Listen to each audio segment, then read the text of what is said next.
श्रीमती इंदिरा गांधी का बचपन बहुत सी यादों से वाबस्ता है। इनके बचपन की कई झलकियां इनके वालिद पंडित जवाहरलाल नेहरू के उन खुतूत से मिलती हैं जो उन्होंने जेलखाने की सलाखों के पीछे रहकर लिखे थे। अभी हाल ही में हमारे लखनऊ केंद्र की कुमारी उमा चकबस्त ने श्रीमती इंदिरा गांधी से उनके बचपन की यादें रिकॉर्ड की। अब हम आपको वो यादें पेश करते हैं। आज की इस मुलाकात में इंदिरा जी, मैं आपसे हिंदुस्तान की वज़ीर आज़म की हैसियत से नहीं, बल्कि अपने प्यारे चाचा नेहरू की बेटी की हैसियत से बातचीत करना चाहती हूँ। आपकी ज़िंदगी के वरक़ उलटने के साथ साथ चाचा नेहरू की शख्सियत का भी मुताला करना चाहती हूँ। चाचा नेहरू को दुनिया के तमाम बच्चों से बेपनाह मोहब्बत थी, तो फिर आप जो उनकी इकलौती बेटी हैं, आपसे किस कदर मोहब्बत होगी, इसका तो अंदाज़ा ही नहीं लगाया जा सकता है।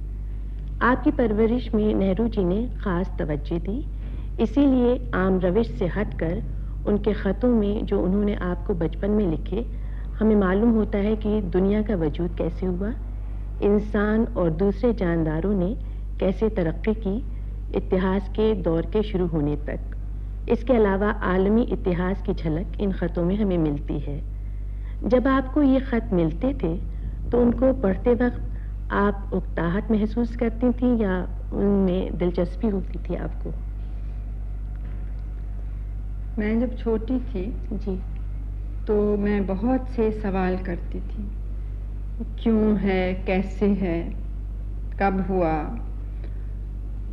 और जब भी उनको वक्त मिलता था तो वो नेहरू जी को, जी मेरे पिताजी को, उनका वो उसका जवाब आप उनको देते थे। पप्पू कहती थी? बापू कहती थी जी। और वो ऐसे शुरू हुआ क्योंकि गांधी जी को हम बापू कहते थे जी। तो इस वजह से वो उसको उसमें मिलाया किसी तरह से। अच्छा।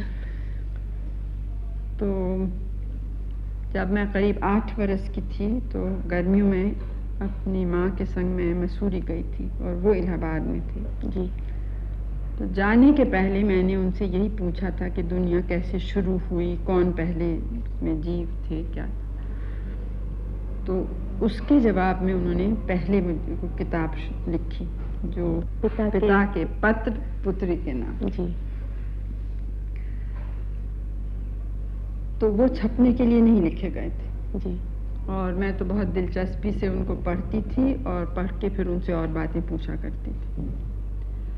बाद में जब वो जेल में थे लंबे अरसे के लिए, तब उन्होंने सोचा कि और आगे इसको ले जाएं इतिहास में और ये दूसरे खत लिखे। वो खत मुझे एक एक करके नहीं मिले जी, क्योंकि जब जेल में थे तो वो एक ही खत लिख सकते थे, हर 2 शब्द। कई जेलों में थे, नैनी में थे और कभी देहरादून में थे, कभी कहीं और थे, तो इधर उधर भेजे जाते थे जी।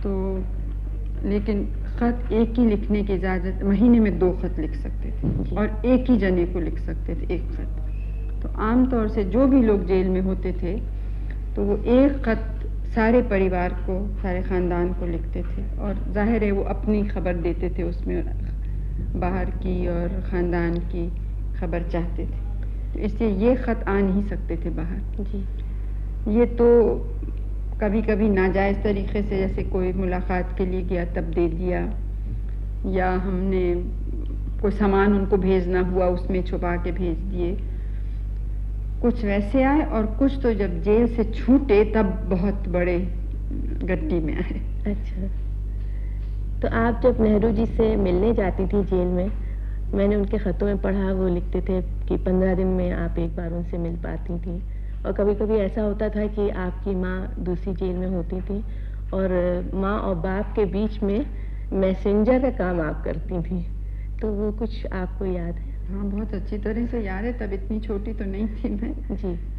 और खाली उनके नहीं, क्योंकि उस वक्त तो हम लोग इतने ज़्यादा आज़ादी की लड़ाई में फंसे थे कि हम सभी को ख़ानदान मानते थे। आपने शुरू में कहा कि वो सब बच्चों से प्यार करते थे, मुझसे ज़्यादा, लेकिन मेरा ख्याल है कि वो सबको बराबर देखते थे, कि मैं वहाँ थी लेकिन उनको मुझे वो दूसरों से ज़्यादा अपना नहीं समझते थे, सभी बच्चों को अपना समझते थे। और इसी तरह से हम भी जो दूसरे लोग जेल में थे उनको भी समझते थे कि ये हमारे ख़ानदान के हैं। तो अगर उनसे कोई मिलने नहीं जा सकता था तो हम लोग मिलने जाते थे, उनके लिए ख़त लिखते थे, तो उनके भी खबर या संदेश एक दूसरे को दिया करते थे। अच्छा इंदिरा जी, आप क्योंकि आपके माँ और बाप जेल में रहते थे और दादू भी आपके, मोतीलाल जी भी, कई बार ऐसा होता था कि वो भी घर में नहीं होते तो वो भी जेल जाते थे, तो आपको अकेलपन का एहसास बहुत खटकता होगा? नहीं, मुझे तो बिल्कुल याद नहीं अकेलापन उस वक्त जी। और ख़ाली मेरे माँ बाप दादा दादी वो नहीं, लेकिन मेरी नानी, मेरे जितने मामा थे, कई चचेरे, मेरे पिताजी के चचेरे भाई, भावजे, हमारे परिवार में से मुझे पता नहीं कम से कम 45 लोग तो जेल में होंगे एक वक्त में। जी। तो इसको हम समझते थे कि अगर जेल न जाएं तब कुछ गलत बात है कि ठीक से आंदोलन में नहीं लगे हैं या अपना फर्ज अदा नहीं कर रहे हैं मुल्क को। इसके अलावा आप तो इकलौती बेटी थी नेहरू जी की, इसकी वजह से उन्होंने आपकी हर ख्वाहिश तो पूरी की होगी, लेकिन क्या कभी वो आपको टोकते भी थे आपकी बेजा ख्वाहिश पर? एक तो मुझे कोई ख्वाहिश करनी याद ही नहीं है बिल्कुल, कभी मैंने कोई चीज़ मांगी नहीं जहाँ तक मुझे याद है। अच्छा। खाली एक दफ़े मुझे कोई एक घड़ी चाहिए थी जी, और वो बिल्कुल महंगी भी नहीं थी, लेकिन मेरे दोनों माता पिता ने कहा कि देखो ये तुम अभी मांग रही हो, बहुत जल्दी इससे थक जाओगी और अभी का ये फैशन है, ये चलने वाला नहीं है। लेकिन मैंने बहुत ज़िद की तो मुझे वो मिल गई और जो उन्होंने कहा था बिल्कुल सच निकला, क्योंकि 2-3 हफ्ते के बाद मुझे वो अच्छी नहीं लगी।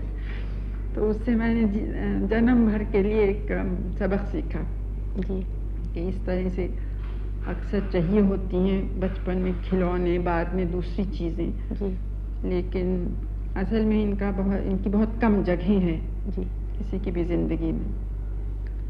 हाँ, डांट मैंने अक्सर खाई है, किस चीज़ पे खाई है मुझे इस वक्त याद नहीं। अच्छा, उसके अलावा हाथ खर्च देते थे आपको नेहरू जी? क्योंकि नहीं, घर का खर्च तो मैं ही कर रही थी, वो क्या देते, वो लोग तो वहाँ रहते ही नहीं थे। अच्छा, मैं तो बहुत छोटी थी जी। हाँ, मैं बाहर कहीं जाती थी तो रेल पे अकेले ही जाना होता था, टिकट लेना होता था, घर संभाल तब मैं सभी खुद देखती थी, किस स्कूल जाऊंगी, क्या पढ़ूंगी जी, ये सब मुझे को करना तभी से करना पड़ रहा था। अच्छा, नेहरू जी का गुस्सा बहुत मशहूर है, बहुत प्यारी शख्सियत थी उनकी, मगर उनको गुस्सा भी बहुत आता था, तो क्या कभी आपको भी उनका गुस्सा सहना पड़ा?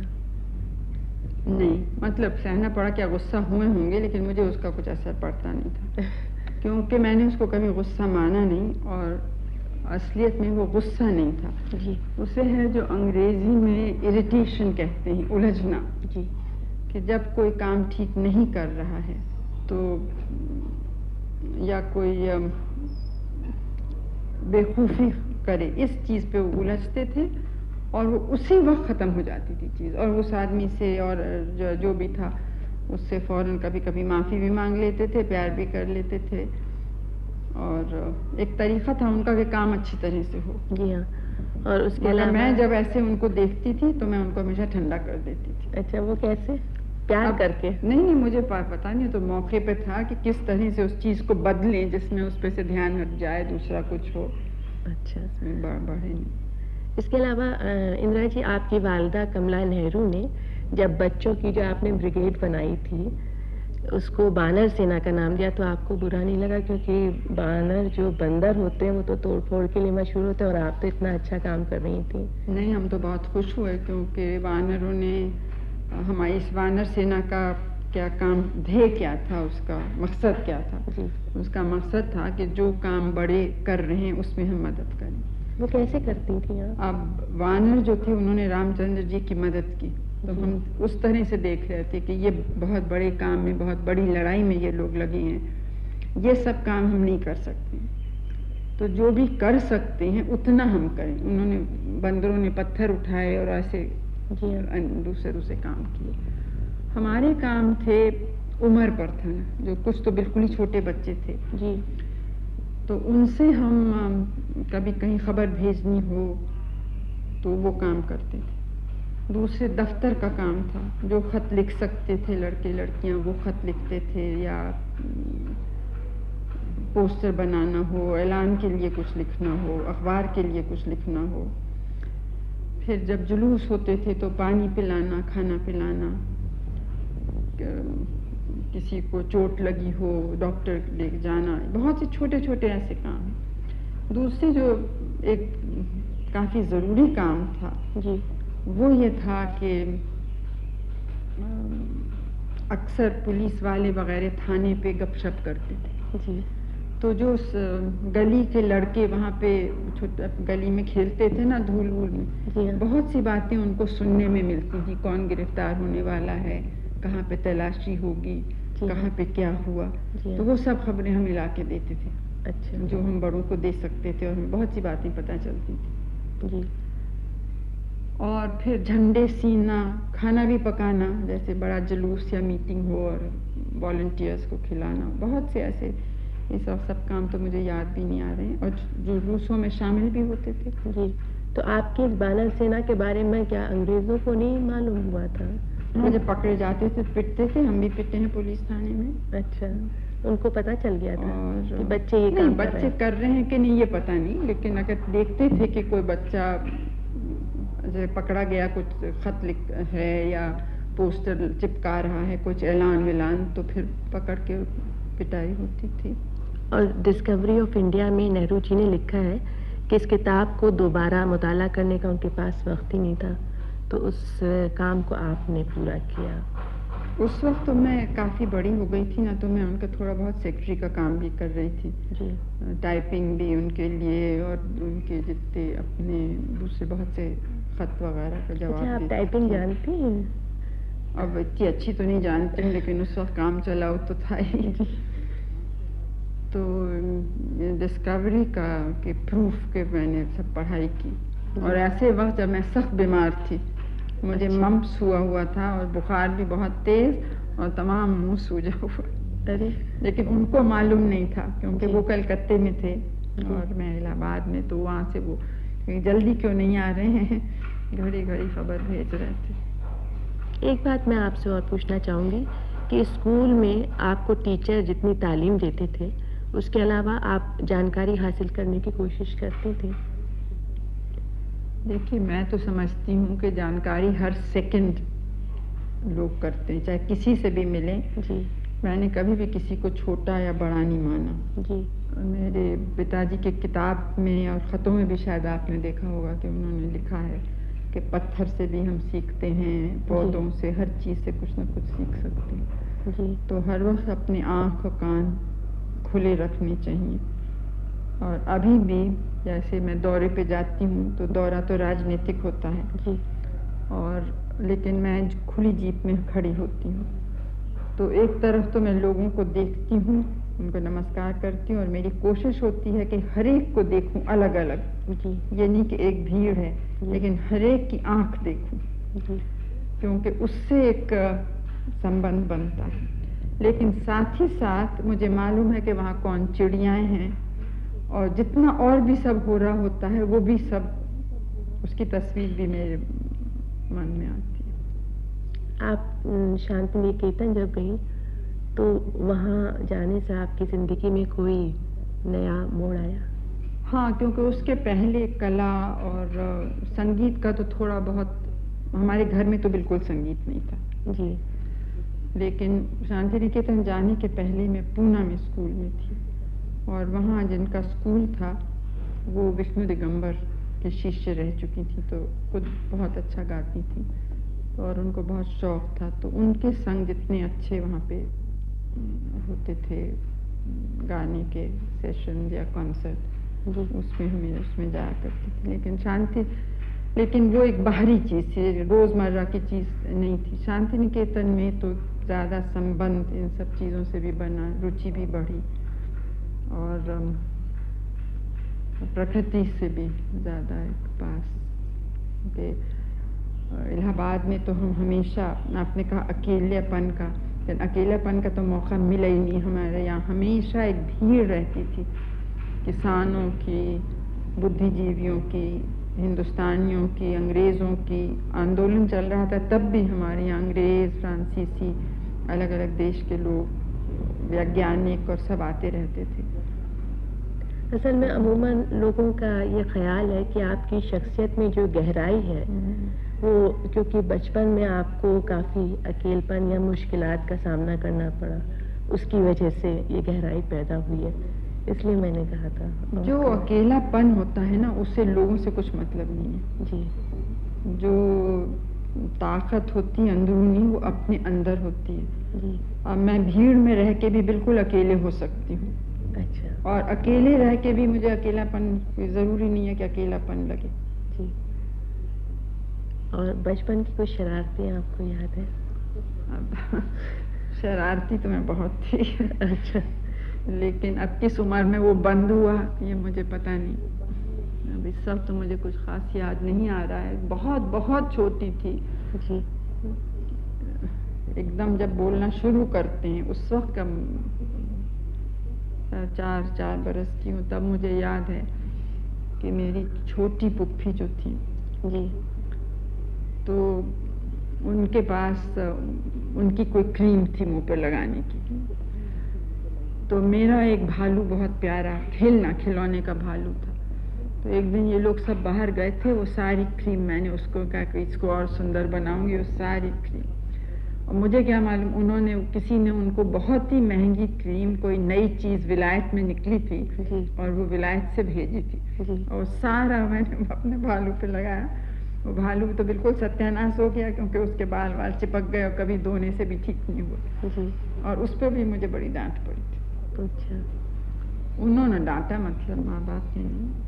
और वहीं पे ये बात हुई डलहौजी में, हम लोग छुट्टियों पे गर्मियों में वहाँ गए हुए थे, और वहीं पे एक दिन मुझे कुछ करने को नहीं था, और पता नहीं लोग अकेली तो मुझे उस इतनी छोटी उम्र में शायद नहीं छोड़ा होगा, लेकिन धोबी के कपड़े आए हुए थे। मैंने सोचा मैं इनको फिर से धोऊंगी, तो सब कपड़ों को लेके, और बड़ा सा टब था उसमें मैं भी, कपड़े और साबुन सब लेके सर्दी में बैठे थे। जब निकाला आके मुझे वहाँ से। उसके अलावा बचपन में आपको कौन से खेल अच्छे लगते थे? मुझे तो खेल मैंने बहुत कम वैसे खेले हैं जी। मुझे दौड़ने का शौक भी था, और मेरे पिताजी को भी बहुत ख्वाहिश थी कि मैं अच्छा दौड़ूं, तो इसलिए मुझे हमेशा दौड़ना होता था। और खाली एक तो तेजी पर ध्यान देना होता था, और किस तरह से, किस ढंग से है उस पर भी उनका उतना ही ध्यान जाता था। तैरने का भी मुझे बहुत शौक था क्योंकि हमारे घर में तालाब था, घर के अंदर। जी। और घोड़े पे चढ़ती थी, पेड़ पे चढ़ने का मुझे बहुत शौक था। अच्छा, तो गिरी भी होंगी कभी? नहीं। हाँ, एक दफे गिरी और सिर टूटते टूटते भी बचा। अरे मगर बच गया। उसके अलावा ड्रामे आपने किए स्कूल में कभी? स्कूल में तो हाँ, स्कूल में तो बड़ी हुई तब किए, लेकिन मुझे शौक था ड्रामा करने का। तो मेरी जो छोटी पुपेरी बहनी थी जी, उन पर मैं ज़रा कुछ जुल्म ही करती होंगी, क्योंकि उनको ज़बरदस्ती पाठ सिखा के, कभी कभी तो मैं खुद ही लिखती थी जी, और कभी कभी कहीं ढूंढ के उनसे नाटक करवाती थी, और पड़ोसी के। हाँ, बहुत बरस हुए। एक दफ़े कश्मीरी समाज ने नाटक हरिश्चंद्र का किया था इलाहाबाद में, तो उसमें हम सब ने हिस्सा लिया था, मेरी छोटी पुप्पी ने भी। और उसके अलावा नाच गाने का?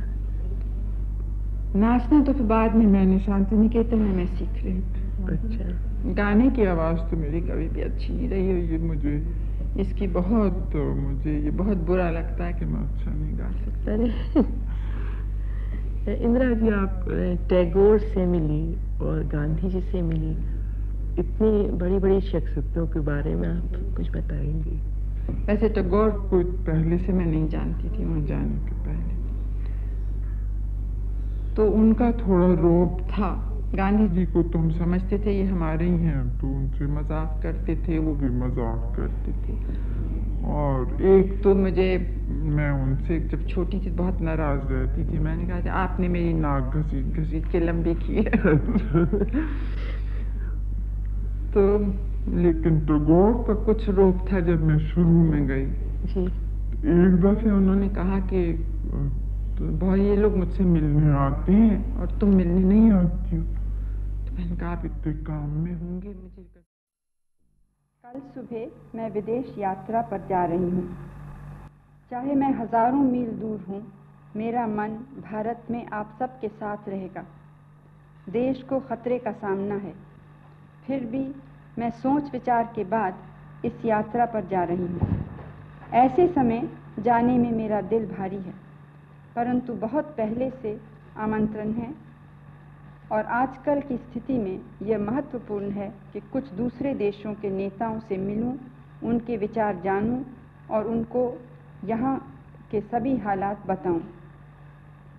राष्ट्र के हित और राष्ट्र की सुरक्षा को देखते हुए किसी भी समस्या में क्या कदम उठाना है, यह निर्णय तो हमारा ही हो सकता है। हमारी समस्याएं गंभीर हैं। यही कारण है कि हम कोई बात जल्दबाजी में या गुस्से में न करें। यह समय है कि हम और आप तैयार रहें। एक तरफ तो सुरक्षा सेना की तैयारी है और दूसरी तरफ जनता की। पिछले महीनों सारी दुनिया ने देखा कि किस धैर्य, हिम्मत और सब्र से भारत की जनता ने इस चुनौती का सामना किया। मुझे यकीन है आते हुए कष्ट और खतरे का सामना करने में आपकी यह दृढ़ता बनी रहेगी। इस समय एकता और अनुशासन की आवश्यकता है। मेरी आशा है कि सब राजनीतिक दल, चाहे उनकी कोई भी विचारधारा हो या आपसी मतभेद हों, हमारे साथ खड़े रहेंगे। हमारे विशाल जन समुदाय का प्रत्येक अंग, प्रत्येक घर कठिनाइयों का सामना कर रहा है। समय की पुकार है कि हम राष्ट्र के साधनों का संचय करें, नए साधन जुटाएं। पैदावार बढ़ाना जरूरी है, खेतों से, कारखानों से। मैं आप सब से आह्वान करती हूँ, किसानों, मजदूरों, मैनेजरों और मिल मालिकों, आप अपनी पूरी शक्ति इस राष्ट्रीय कर्तव्य में लगा दें। इस परिस्थिति में व्यापारियों और दुकानदारों पर भी एक विशेष जिम्मेदारी है। चाहे अधिक नफा कमाने के अवसर हों, आपको दाम नहीं बढ़ाने चाहिए। ऐसे संकट में जमाखोरी देश के प्रति धोखा है, इससे सावधान रहिए। आप सब से मैं यही कहना चाहती हूँ कि यह समय मेहनत का, अधिक बचत का है। जो कुछ भी हमें कमज़ोर करे, उससे चौकस रहें। हर प्रकार की सांप्रदायिकता से सतर्क रहें। अफवाहों से शक पैदा होते हैं, उन्हें दबा दें, फैलने न दें। बांग्लादेश में संकट से हमारे ऊपर ज़बरदस्त बोझा पड़ा है, सीमा पर खतरा है। तब भी हम अपने इस निश्चय पर दृढ़ हैं कि भूमिहीनों और बेरोजगारों को सहायता देने के हमारे कार्यक्रम में कोई कमी न आने दें। योजना का कार्यक्रम चल रहा है। भारत की जनता मुश्किलों से तप कर निकली हुई है। कोई भी कठिनाई उसे आगे बढ़ने से, देश को शक्तिशाली बनाने से रोक नहीं सकती। आपकी एकता और निष्ठा पर मुझे भरोसा है। यह कारण है कि मैं कुछ दिनों के लिए बाहर जा सकती हूँ।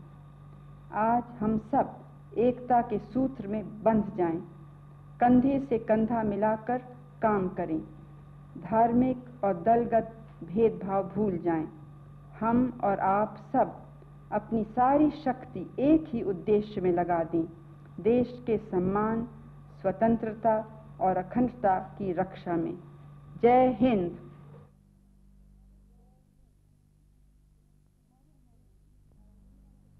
Tomorrow morning, I leave on a tour of some foreign countries.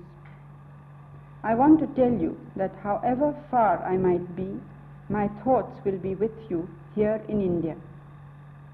One cannot leave with a light heart at such a moment. Our country is facing danger. Yet, after much thought, I decided to undertake the journey. The invitations were of long standing, and it seemed important in the present situation to meet leaders of other countries for an exchange of views and to put to them the reality of our situation. The defense of our national interest, as indeed the solution of any problem, rests ultimately in our own hands. But the very gravity of the situation demands that we do not speak or act in anger or in haste. It is a time for alertness, not only of our defense forces, but of all our people.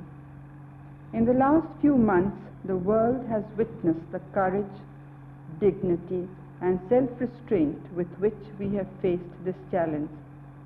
I am sure that you will meet all future dangers in the same spirit. We need unity and discipline. I sincerely hope that political parties of all persuasions will stand with us. Every section of the population, every home is bearing hardship. All efforts must be made to conserve the nation's resources and to raise more. Higher production is essential in agriculture and industry. Farmers and workers, managers and factory owners should all bend their energy to this overriding national duty. In any crisis, hoarding is an anti-national crime. A special responsibility rests upon businessmen not to increase prices even if there be opportunity of gain. We must work harder and save more. We must guard against all that weakens our will. Rumors which create doubt must be scotched, and incitement to communalism must be resisted. Despite the burden imposed by the influx of refugees from Bangladesh and the crisis on our borders, we are determined that our programs to help the landless and the unemployed do not suffer. We are going ahead with the plan. The Indian people are hardened to difficulties and will not be deterred from building a better and stronger country. My confidence in the solidarity and the sense of responsibility of the Indian people enables me to go on this journey. Let us sink all differences of party and religion. Let us stand united and work together, devoting all our strength to one cause, the freedom and integrity of our nation. Jai Hind.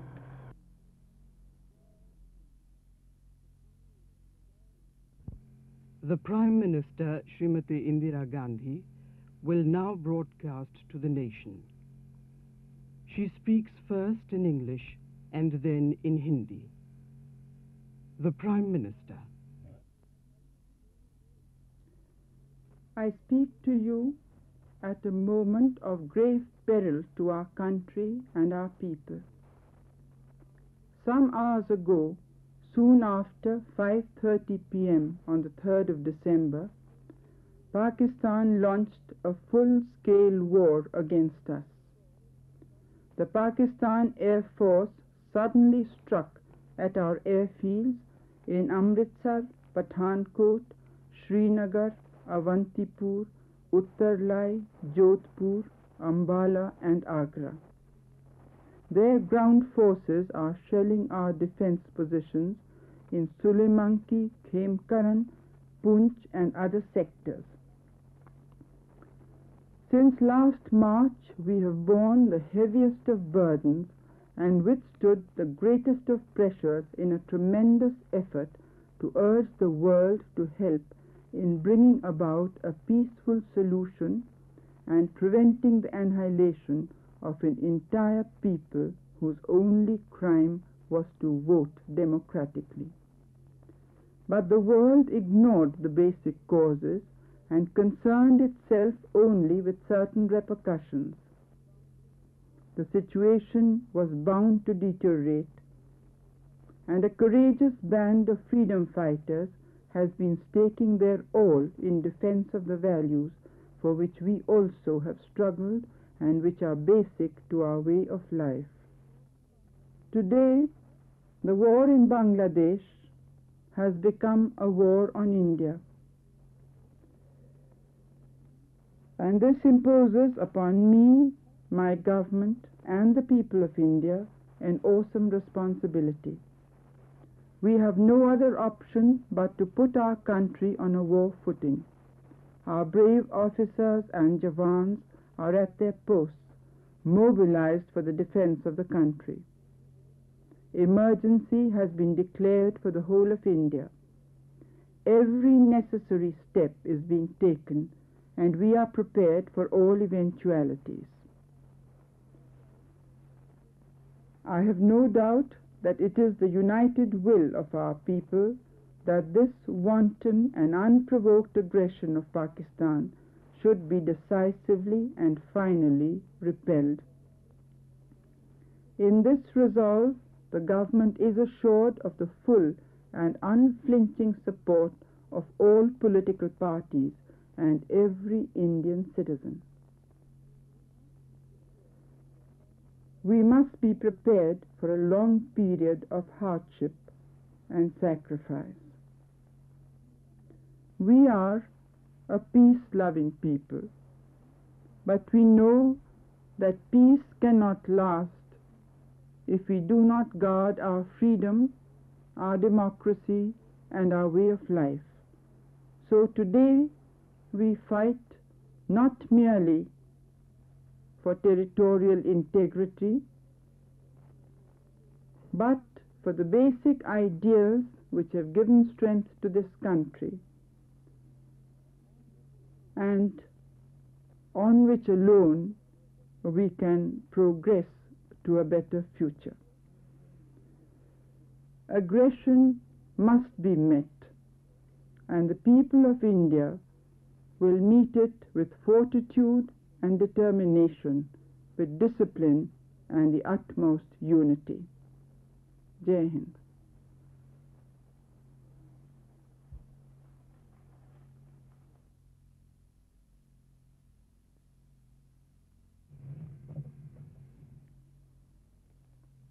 प्रधानमंत्री का संदेश हिंदी में सुनिए।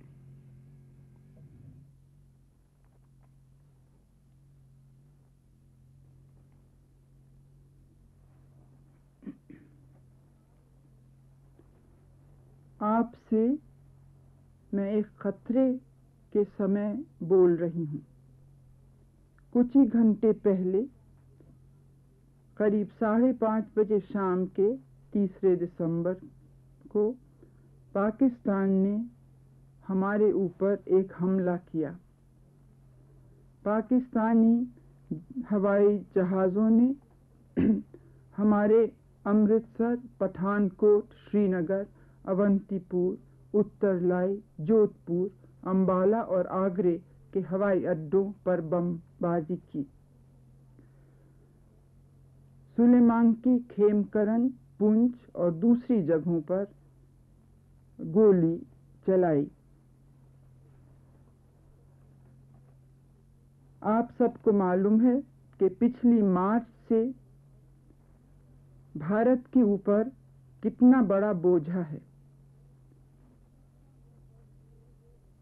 कितना हम पर जोर तरह तरह का प्रभाव डालने की कोशिश की गई, लेकिन हम इस कोशिश में थे कि किसी न किसी तरह बांग्लादेश में शांति के रास्ते से कोई वहाँ के प्रश्न सुलझाए जा सकें और वहाँ की जनता पर जो अत्याचार हैं वो रुके, जिसमें शांति से वो लोग रह सकें और शांति से भारत की जनता भी रह सके, और जो शरणार्थी हमारे देश में आए हैं वो वापस वहाँ पे जा सकें।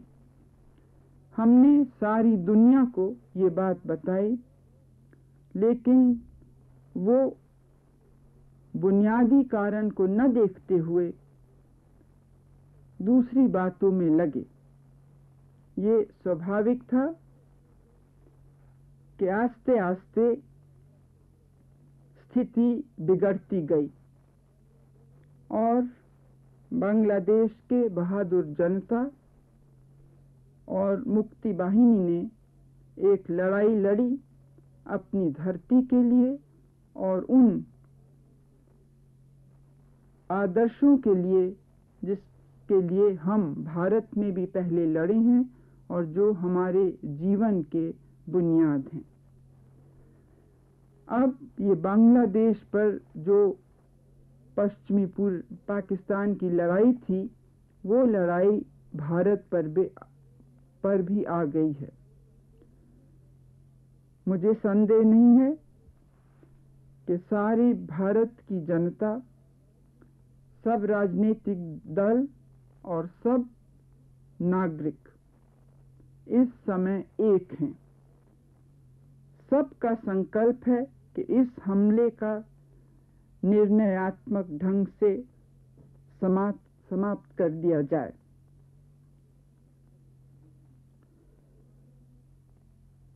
मुझे मालूम है कि ये समय कठिनाई का है, त्याग का है,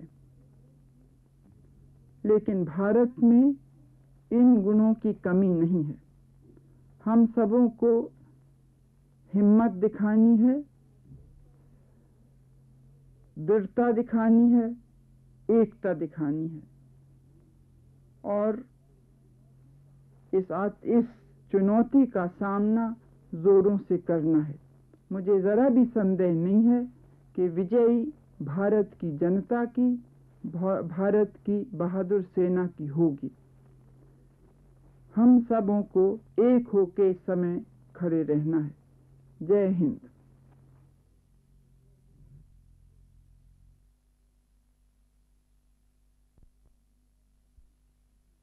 भाइयों और बहनों, आपको सुनकर खुशी होगी कि बांग्लादेश में पश्चिमी पाकिस्तान की सेना ने बिना शर्त हथियार डाल दिए हैं। ढाका आज एक स्वाधीन देश की स्वतंत्र राजधानी है। आज सायंकाल 4:31 पर ढाका में पाकिस्तान के लेफ्टिनेंट जनरल A.A.K. नियाजी ने पाकिस्तान की पूर्वी कमान की ओर से आत्मसमर्पण प्रपत्र पर हस्ताक्षर कर दिए हैं।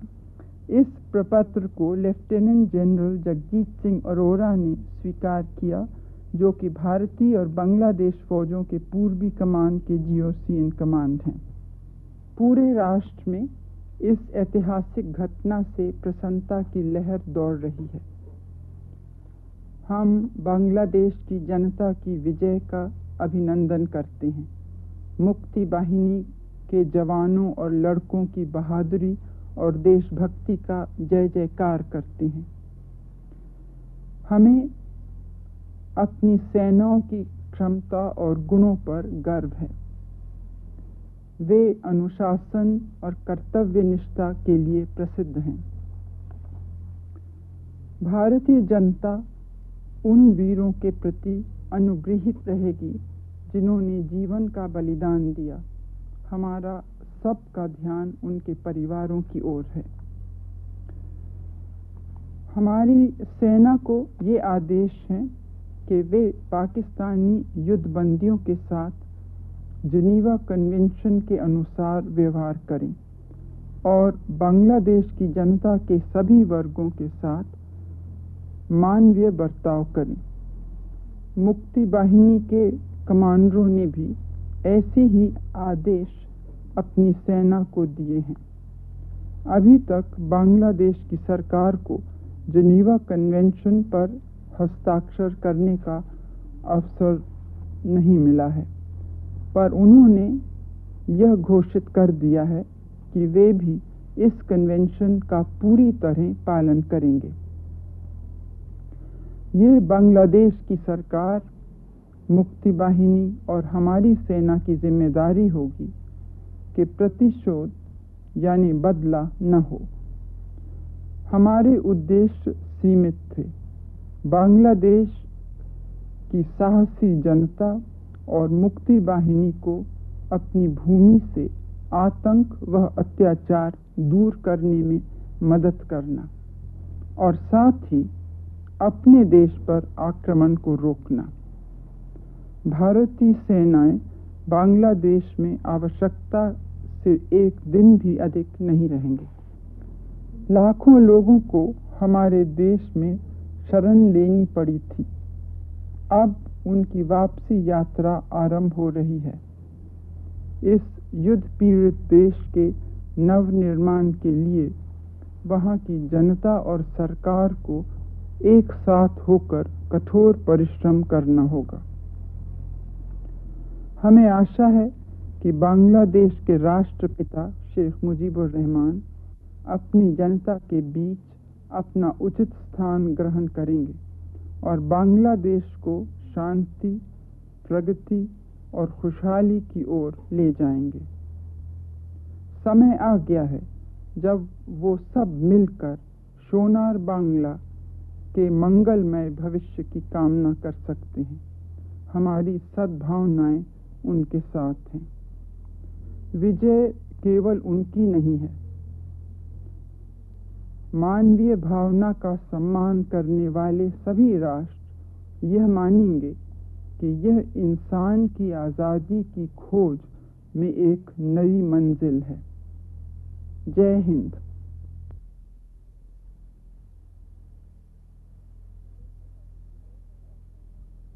The West Pakistan forces have unconditionally surrendered in Bangladesh. Dhaka is now the free capital of a free country. The instrument of surrender was signed in Dhaka at 16:31 hours Indian Standard Time by Lieutenant General A.A.K. Niazi on behalf of the Pakistan Eastern Command.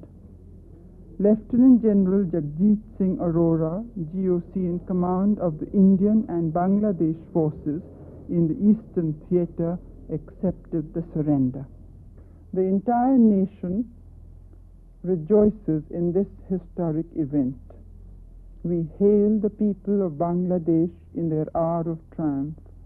We hail the brave young men and boys of the Mukti Bahini for their valor and dedication. We are proud of our own armed forces who have so magnificently demonstrated their quality and capacity. Their discipline and devotion to duty are well known. India will remember with gratitude the sacrifices of those who have laid down their lives, and our thoughts are with their families. Our armed forces are under strict orders to treat Pakistani prisoners of war in accordance with the Geneva Convention and to deal with all sections of the population of Bangladesh in a humane manner. The commanders of the Mukti Bahini have issued similar orders to their forces. Although the government of Bangladesh has not yet been given an opportunity to sign the Geneva Convention, they also have declared that they will fully abide by it. It will be the responsibility of the government of Bangladesh, the Mukti Bahini, and the Indian Armed Forces to prevent any reprisals. Our objectives were limited: to assist the gallant people of Bangladesh and their Mukti Bahini to liberate their country from a reign of terror, and to resist aggression on our own land. Indian armed forces will not remain in Bangladesh any longer than is necessary. The millions who were driven out of their homes across our borders have already begun trekking back. The rehabilitation of this war-torn land calls for dedicated teamwork by its government and people. We hope and trust that the father of this new nation, Sheikh Mujibur Rahman, will take his rightful place among his own people and lead Bangladesh to peace, progress, and prosperity. The time has come when they can together look forward to a meaningful future in their Shonar Bangla. They have our good wishes. The triumph is not theirs alone. All nations who value the human spirit will recognize it as a significant milestone in man's quest for liberty. Jai Hind.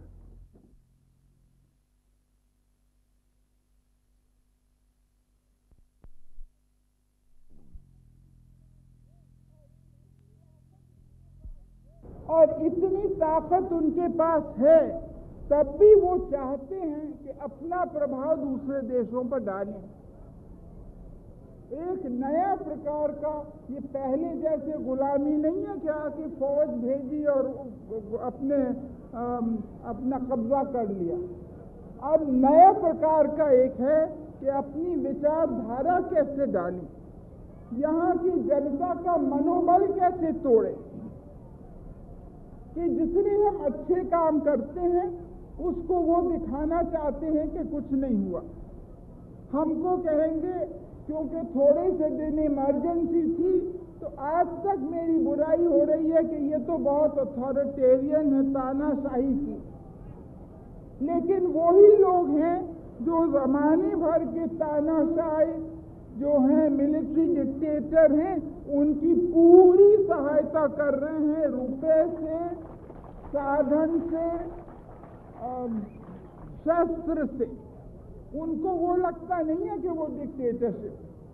तो इस सब से हमें कुछ सीखना है कि ये क्या चाहते हैं, ये लोग क्यों नहीं चाहते कि भारत आगे बढ़े। तो हमारी चिंता कोई बाहर वाला करने वाला नहीं है, हमारी चिंता हम सबको करनी है। और ये उत्तरदायित्व कोई मेरा नहीं है। मैं आज यहाँ हो सकती हूँ, कल नहीं हो सकती हूँ, लेकिन ये प्रत्येक भारत के नागरिक का उत्तरदायित्व है। मैंने पहले भी कहा, अक्सर कितने मेरे ऊपर हमले हुए किसी को भी मालूम नहीं है। पिस्तौल से भी हुए हैं, लाठी से भी हुए हैं, इस भुवनेश्वर में ईंट से भी हुआ है, और हर प्रकार की हमले हो चुके हैं। मुझे चिंता नहीं है कि मैं जीवित रहूं या नहीं रहूं। मेरी लंबी उम्र रही है और मैं इस पर मुझे अगर गौरव किसी चीज पर है तो इस पे है कि सारा जीवन मेरा सेवा में गया, केवल इस पे गौरव है और किसी चीज नहीं। और जब तक मुझमें सांस है तब तक सेवा ही में जाएगी, और जब मेरी जान जाएगी तो मैं कह सकती हूँ कि एक एक खून का खतरा जितना मेरा है, वो एक एक खून एक भारत को जीवित करेगा, भारत को मजबूती देगा। और मेरी आशा है कि नौजवान हो या महिलाएं हो, ये सब इसको आज सोचे, आज इस उत्तरदायित्व को अपने कंधों पे उठाएं। किसी दूसरे को नेता बना के नहीं चलना है। नेता तो होते हैं और जाते भी हैं। आजादी की लड़ाई चल रही थी तो कितने दफे सब नेता जेल में होते थे, लेकिन लड़ाई रुकी नहीं, क्योंकि हर प्रांत में, हर जिले में लोग नेता बन गए थे। ये हमारी इच्छा है कि उड़ीसा में चाहे लोग आदिवासी हों, चाहे किसी जाति के हों, ऊंचे जाति के हों, हर एक को सोचना है ये हमारा देश है, हमको इस देश को शक्तिशाली बनाना है, हमको इसकी अखंडता को मजबूत रखना है और ये हमारी जिम्मेदारी है। इंदिरा गांधी या कांग्रेस या किसी दूसरे नेता की नहीं है, ये हम प्रत्येक नागरिक की जिम्मेदारी है। ये भावना हम चाहते हैं कि इस देश में बने। आत्मनिर्भरता की जब हम बात करते हैं तो इसके आर्थिक आत्मनिर्भरता तो चाहिए, लेकिन मन की आत्मनिर्भरता भी चाहिए कि स्वयं सोचे कि हम में वो शक्ति है ये काम करने की। और मुझको मालूम है कि भारत की जनता में है, मुझे पूरा विश्वास है भारत की जनता में कि वो गलत रास्ते पे कभी नहीं जाएंगे। उन्होंने त्याग करके दिखाया, दुनिया को सेवा करके दिखाया और इतनी संस्कृति सभ्यता दूसरे देशों की मिट गई। जैसे इकबाल ने कहा, अभी हमारा नाम और निशान है, हमारी पुरानी सभ्यता अभी तक चल रही है। तो कोई चीज हमारे भीतर, कोई शक्ति है इसलिए चल रही है। वो शक्ति सबके अंदर है, प्रत्येक व्यक्ति के अंदर वो शक्ति है, लेकिन उस शक्ति को आप बढ़ने देंगे तब वो निकलेगी। उसको अगर दबाएंगे निराश हो जाएंगे, केवल जो खराब है उसके तरफ देखेंगे।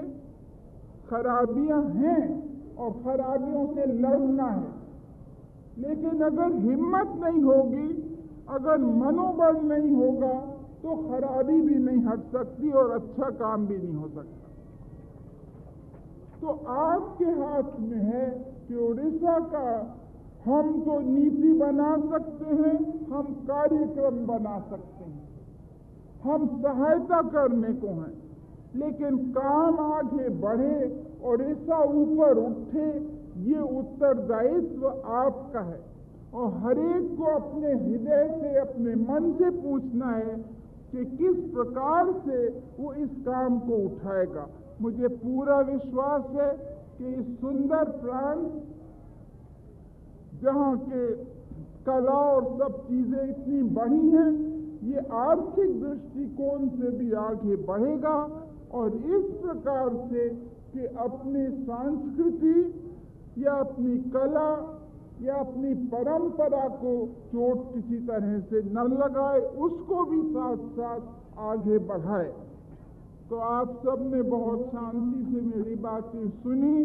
मेरी यही फिर से मैं ये कहूँगी कि सर्वप्रथम देश की एकता और अखंडता को हमें देखना है, उसके बाद हमें दूसरी सब बातें, आज के प्रश्नों का, आज की समस्याओं का समाधान करना है, लेकिन इस प्रकार से कि आगे जाके भी वही शक्ति रहे, उससे और शक्ति बढ़ती रहे। इस प्रकार से नहीं कि अभी तो कुछ मिल जाए लेकिन कल और परसों हम दुर्बल हो जाएं।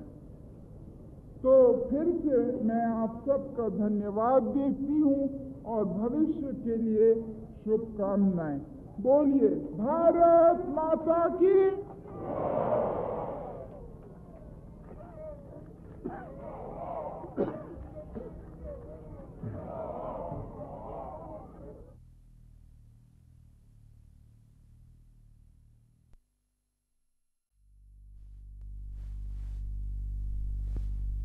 श्रीमती इंदिरा गांधी का बचपन बहुत सी यादों से वाबस्ता है।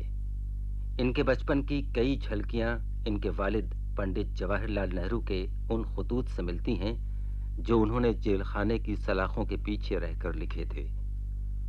अभी हाल ही में हमारे लखनऊ केंद्र की कुमारी उमा चकबस्त ने श्रीमती इंदिरा गांधी से उनके बचपन की यादें रिकॉर्ड की।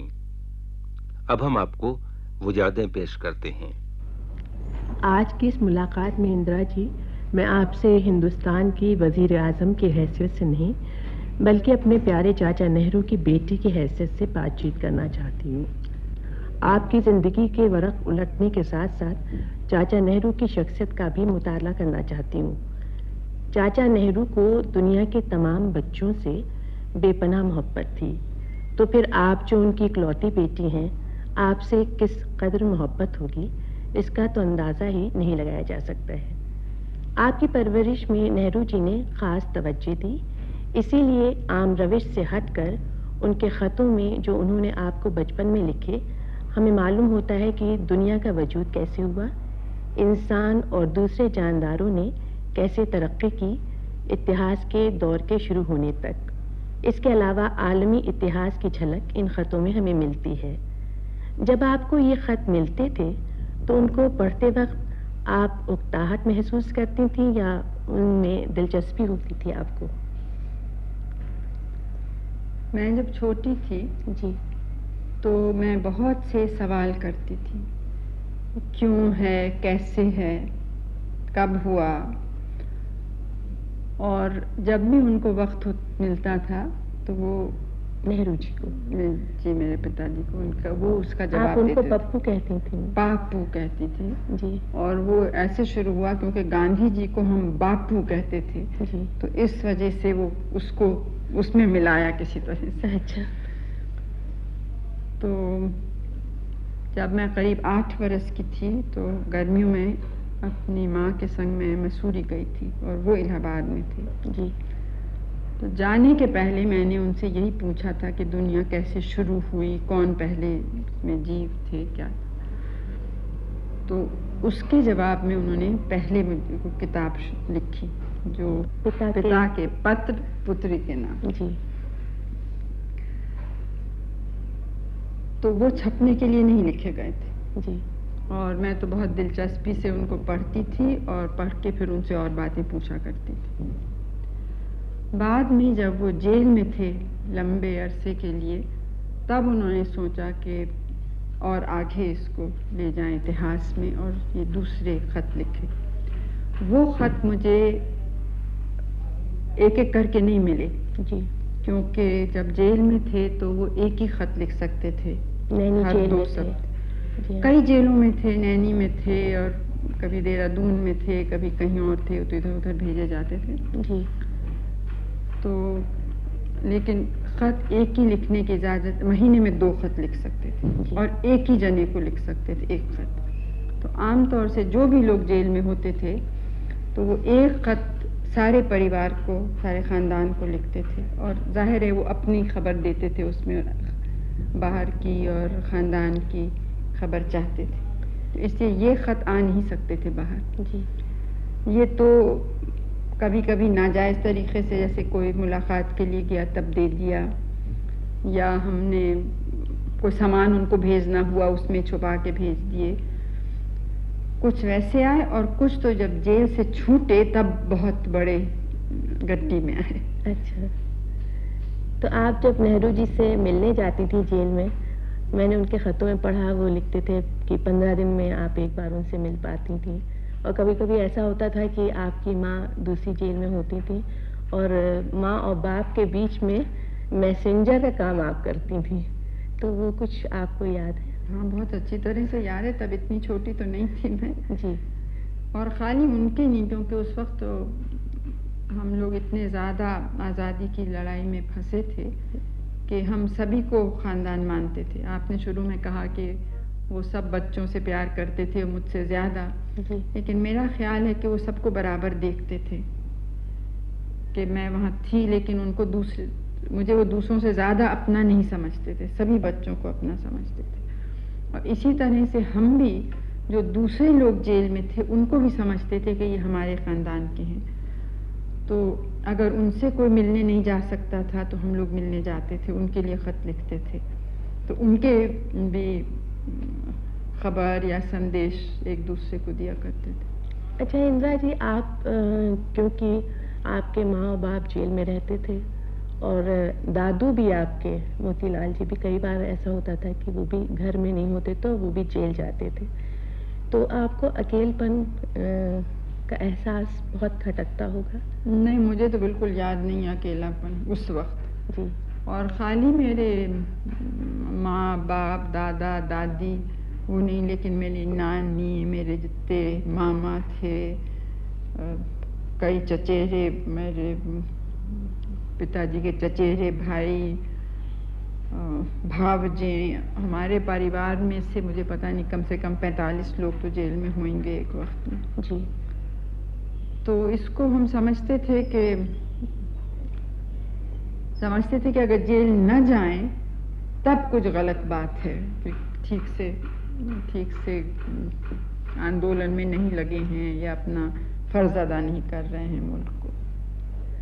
इसके अलावा आप तो इकलौती बेटी थी नेहरू जी की, इसकी वजह से उन्होंने आपकी हर ख्वाहिश तो पूरी की होगी, लेकिन क्या कभी वो आपको टोकते भी थे आपकी बेजा ख्वाहिश पर? एक तो मुझे कोई ख्वाहिश करनी याद ही नहीं है बिल्कुल, कभी मैंने कोई चीज़ मांगी नहीं जहाँ तक मुझे याद है। अच्छा। खाली एक दफ़े मुझे कोई एक घड़ी चाहिए थी जी, और वो बिल्कुल महंगी भी नहीं थी, लेकिन मेरे दोनों माता पिता ने कहा कि देखो ये तुम अभी मांग रही हो, बहुत जल्दी इससे थक जाओगी और अभी का ये फैशन है, ये चलने वाला नहीं है। लेकिन मैंने बहुत ज़िद की तो मुझे वो मिल गई, और जो उन्होंने कहा था बिल्कुल सच निकला, क्योंकि 2-3 हफ्ते के बाद मुझे वो अच्छी नहीं लगी। तो उससे मैंने जन्म भर के लिए एक सबक सीखा जी कि इस तरह से अक्सर चाहिए होती हैं बचपन में खिलौने, बाद में दूसरी चीज़ें जी, लेकिन असल में इनकी बहुत कम जगह है जी किसी की भी ज़िंदगी में। हाँ, डांट मैंने अक्सर खाई है, किस चीज़ पे खाई है मुझे इस वक्त याद नहीं। अच्छा, उसके अलावा हाथ खर्च देते थे आपको नेहरू जी? क्योंकि नहीं, घर का खर्च तो मैं ही कर रही थी, वो क्या देते, वो लोग तो वहाँ रहते ही नहीं थे। अच्छा, मैं तो बहुत छोटी थी जी। हाँ, मैं बाहर कहीं जाती थी तो रेल पे अकेले ही जाना होता था, टिकट लेना होता था, घर संभाल तब मैं सभी खुद देखती थी, किस स्कूल जाऊंगी, क्या पढ़ूंगी जी, ये सब मुझे को करना तभी से करना पड़ रहा था। अच्छा, नेहरू जी का गुस्सा बहुत मशहूर है, बहुत प्यारी शख्सियत थी उनकी, मगर उनको गुस्सा भी बहुत आता था, तो क्या कभी आपको भी उनका गुस्सा सहना पड़ा?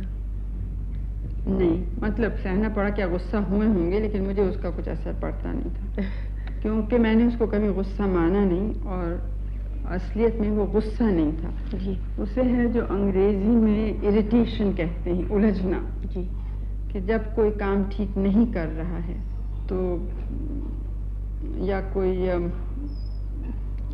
बेवकूफ़ी करे, इस चीज़ पे वो उलझते थे और वो उसी वक्त ख़त्म हो जाती थी चीज़, और उस आदमी से और जो भी था उससे फ़ौरन कभी कभी माफ़ी भी मांग लेते थे, प्यार भी कर लेते थे, और एक तरीक़ा था उनका कि काम अच्छी तरह से हो। जी हाँ, और उसके अलावा मैं जब ऐसे उनको देखती थी तो मैं उनको हमेशा ठंडा कर देती थी। अच्छा, वो कैसे? प्यार करके? नहीं, मुझे पता नहीं, तो मौके पे था कि किस तरह से उस चीज़ को बदलें जिसमें उस पे से ध्यान हट जाए, दूसरा कुछ हो। अच्छा, बढ़े नहीं। इसके अलावा इंदिरा जी, आपकी वालिदा कमला नेहरू ने जब बच्चों की जो आपने ब्रिगेड बनाई थी उसको बानर सेना का नाम दिया, तो आपको बुरा नहीं लगा? क्योंकि बानर जो बंदर होते हैं वो तो तोड़ फोड़ के लिए मशहूर होते हैं, और आप तो इतना अच्छा काम कर रही थी। नहीं, हम तो बहुत खुश हुए क्योंकि वानरों ने हमारी इस वानर सेना का क्या काम, ध्येय क्या था, उसका मकसद क्या था जी। उसका मकसद था कि जो काम बड़े कर रहे हैं उसमें हम मदद करें। वो कैसे करती थी आप? अब वानर जो थे उन्होंने रामचंद्र जी की मदद की, तो हम उस तरह से देख रहे थे कि ये बहुत बड़े काम में, बहुत बड़ी लड़ाई में ये लोग लगे हैं, ये सब काम हम नहीं कर सकते, तो जो भी कर सकते हैं उतना हम करें। उन्होंने, बंदरों ने पत्थर उठाए और ऐसे दूसरे काम किए। हमारे काम थे उम्र पर था, जो कुछ तो बिल्कुल ही छोटे बच्चे थे जी, तो उनसे हम कभी कहीं खबर भेजनी हो तो वो काम करते थे। दूसरे दफ्तर का काम था, जो खत लिख सकते थे लड़के लड़कियां वो खत लिखते थे, या पोस्टर बनाना हो, ऐलान के लिए कुछ लिखना हो, अखबार के लिए कुछ लिखना हो। फिर जब जुलूस होते थे तो पानी पिलाना, खाना पिलाना, किसी को चोट लगी हो डॉक्टर ले जाना, बहुत से छोटे छोटे ऐसे काम हैं। दूसरे जो एक काफ़ी ज़रूरी काम था जी, वो ये था कि अक्सर पुलिस वाले वगैरह थाने पे गपशप करते थे, जी, तो जो उस गली के लड़के वहाँ पे छोटे गली में खेलते थे ना, धूल वूल में, बहुत सी बातें उनको सुनने में मिलती थी। कौन गिरफ्तार होने वाला है, कहाँ पे तलाशी होगी, कहाँ पे क्या हुआ, तो वो सब खबरें हम मिला के देते थे। अच्छा। जो हम बड़ों को दे सकते थे, और हमें बहुत सी बातें पता चलती थी जी। और फिर झंडे सीना, खाना भी पकाना, जैसे बड़ा जुलूस या मीटिंग हो और वॉलंटियर्स को खिलाना, बहुत से ऐसे, ये सब काम तो मुझे याद भी नहीं आ रहे हैं, और जुलूसों में शामिल भी होते थे जी। तो आपकी इस बानर सेना के बारे में क्या अंग्रेजों को नहीं मालूम हुआ था? मुझे पकड़े जाते थे, पिटते थे, हम भी पिटे हैं पुलिस थाने में। अच्छा, उनको पता चल गया था और कि बच्चे ये काम बच्चे कर रहे हैं कि नहीं ये पता नहीं, लेकिन अगर देखते थे कि कोई बच्चा जैसे पकड़ा गया, कुछ खत लिख है या पोस्टर चिपका रहा है, कुछ ऐलान विलान, तो फिर पकड़ के पिटाई होती थी।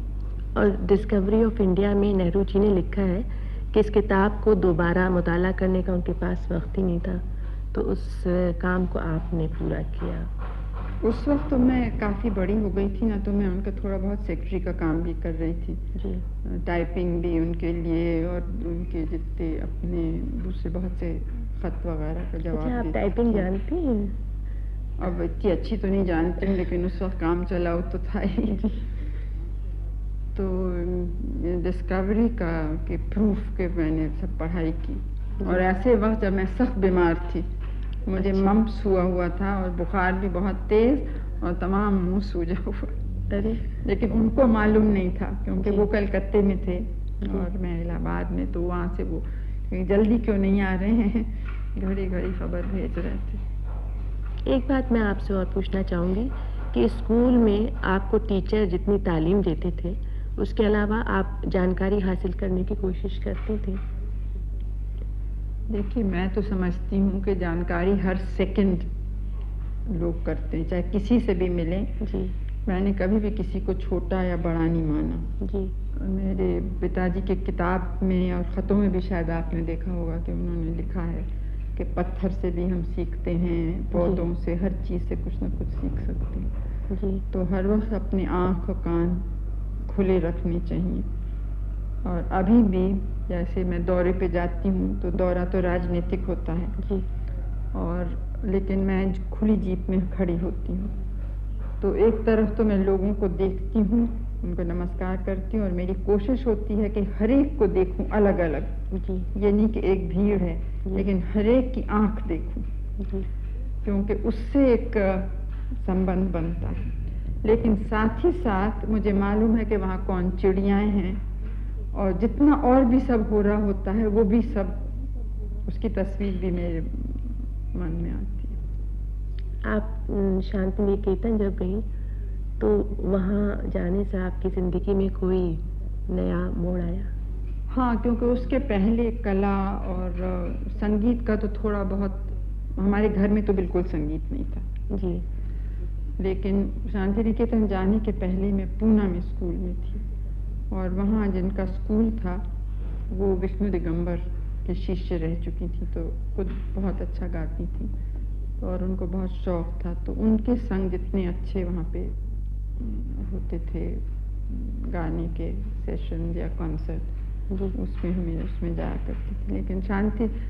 लेकिन वो एक बाहरी चीज़ थी, रोज़मर्रा की चीज़ नहीं थी। शांति निकेतन में तो ज़्यादा संबंध इन सब चीज़ों से भी बना, रुचि भी बढ़ी, और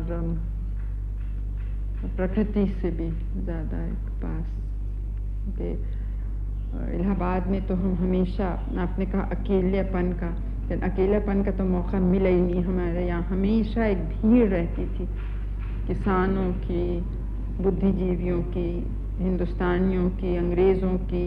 आंदोलन चल रहा था तब भी हमारे यहाँ अंग्रेज़, फ्रांसीसी, अलग अलग देश के लोग, वैज्ञानिक और सब आते रहते थे।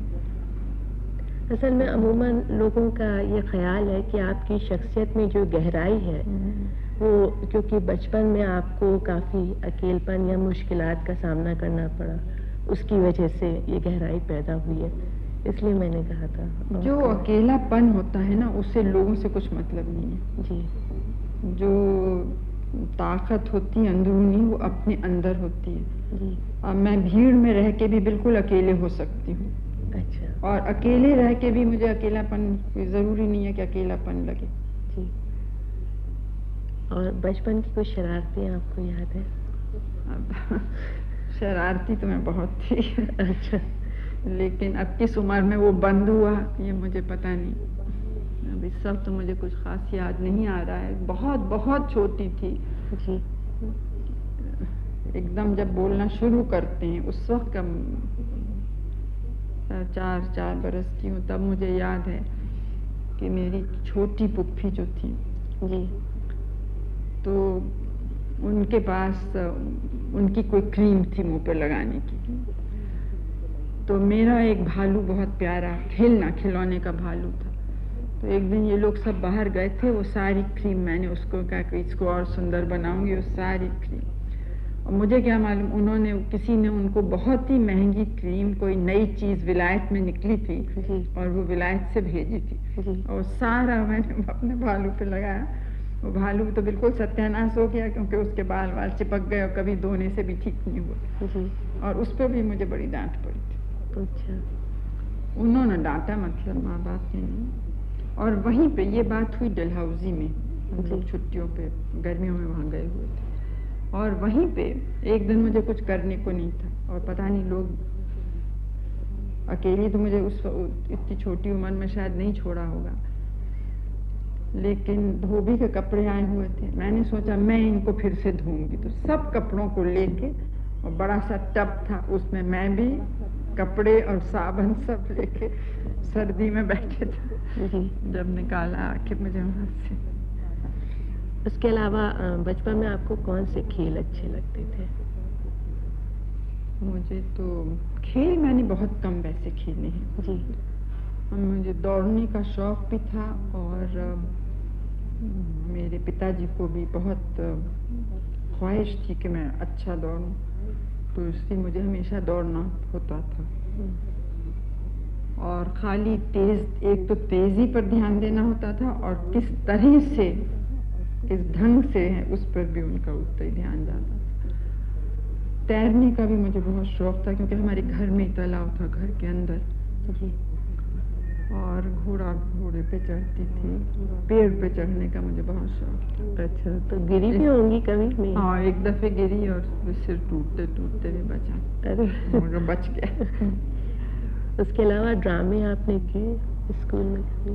स्कूल में तो, हाँ स्कूल में तो बड़ी हुई तब किए, लेकिन मुझे शौक था ड्रामा करने का। तो मेरी जो छोटी फुफेरी बहनी थी जी, उन पर मैं ज़रा कुछ जुल्म ही करती होंगी, क्योंकि उनको ज़बरदस्ती पाठ सिखा के, कभी कभी तो मैं खुद ही लिखती थी जी, और कभी कभी कहीं ढूंढ के उनसे नाटक करवाती थी, और पड़ोसी के। हाँ, बहुत बरस हुए। एक दफ़े कश्मीरी समाज ने नाटक हरिश्चंद्र का किया था इलाहाबाद में, तो उसमें हम सब ने हिस्सा लिया था, मेरी छोटी पुप्पी ने भी। और उसके अलावा नाच गाने का? नाचना तो फिर बाद में मैंने शांति निकेतन में मैं सीख रही थी। अच्छा। गाने की आवाज़ तो मेरी कभी भी अच्छी नहीं रही है। ये मुझे इसकी बहुत, मुझे ये बहुत बुरा लगता है कि मैं अच्छा नहीं गा सकती। अरे इंदिरा जी, आप टैगोर से मिली और गांधी जी से मिली, इतनी बड़ी बड़ी शख्सियतों के बारे में आप कुछ बताएंगी? वैसे टैगोर को पहले से मैं नहीं जानती थी, वहाँ जाने के पहले। तो उनका थोड़ा रौब था। गांधी जी को तो हम समझते थे ये हमारे ही हैं, तो उनसे मजाक करते थे, वो भी मजाक करते थे। और एक तो मैं उनसे जब छोटी थी बहुत नाराज रहती थी। मैंने कहा था आपने मेरी नाक घसीट घसीट के लंबी की है। तो लेकिन टैगोर का कुछ रौब था जब मैं शुरू में गई जी। एक दफे उन्होंने कहा कि भाई ये लोग मुझसे मिलने आते हैं और तुम मिलने नहीं आती हो। तो मैंने कहा आप इतने काम में होंगे, मुझे। श्रीमती इंदिरा गांधी का बचपन बहुत सी यादों से वाबस्ता है। इनके बचपन की कई झलकियां इनके वालिद पंडित जवाहरलाल नेहरू के उन खुतूत से मिलती हैं जो उन्होंने जेल खाने की सलाखों के पीछे रहकर लिखे थे। अभी हाल ही में हमारे लखनऊ केंद्र की कुमारी उमा चकबस्त ने श्रीमती इंदिरा गांधी से उनके बचपन की यादें रिकॉर्ड की। अब हम आपको वो यादें पेश करते हैं। आज की इस मुलाकात में इंदिरा जी, मैं आपसे हिंदुस्तान की वजीर आज़म की हैसियत से नहीं, बल्कि अपने प्यारे चाचा नेहरू की बेटी की हैसियत से बातचीत करना चाहती हूँ। आपकी ज़िंदगी के वरक़ उलटने के साथ साथ चाचा नेहरू की शख्सियत का भी मुताला करना चाहती हूँ। चाचा नेहरू को दुनिया के तमाम बच्चों से बेपनाह मोहब्बत थी, तो फिर आप जो उनकी इकलौती बेटी हैं, आपसे किस कदर मोहब्बत होगी, इसका तो अंदाज़ा ही नहीं लगाया जा सकता है। आपकी परवरिश में नेहरू जी ने ख़ास तवज्जो दी, इसीलिए आम रविश से हटकर उनके ख़तों में जो उन्होंने आपको बचपन में लिखे, हमें मालूम होता है कि दुनिया का वजूद कैसे हुआ, इंसान और दूसरे जानदारों ने कैसे तरक्की की इतिहास के दौर के शुरू होने तक। इसके अलावा आलमी इतिहास की झलक इन ख़तों में हमें मिलती है। जब आपको ये ख़त मिलते थे तो उनको पढ़ते वक्त आप उकताहट महसूस करती थी या उनमें दिलचस्पी होती थी आपको? मैं जब छोटी थी जी, तो मैं बहुत से सवाल करती थी, क्यों है, कैसे है, कब हुआ।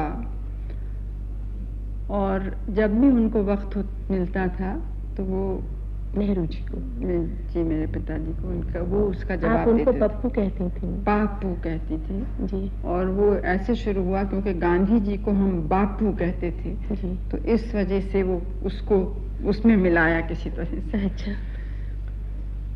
तो जब मैं करीब 8 बरस की थी तो गर्मियों में अपनी माँ के संग में मसूरी गई थी और वो इलाहाबाद में थी। जी।